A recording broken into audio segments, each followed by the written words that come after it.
Sa Katarman, mga residente na babahala sa talamak na nakawan ng motorsiklo. Magbabalita si Jane Galit Bantayan.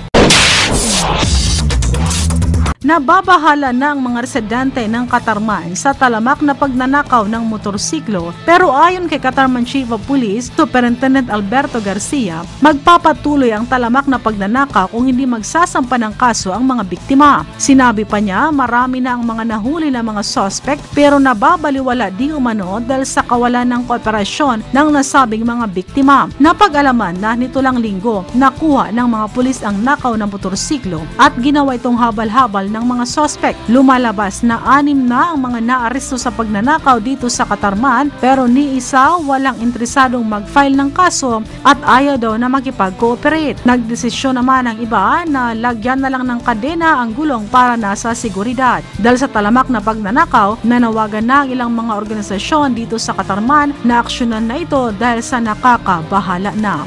Mula dito sa Katarman, ito si Jane Galit Bantayan ng DZRH Network News Center, naglilingkod sa pagbabalita.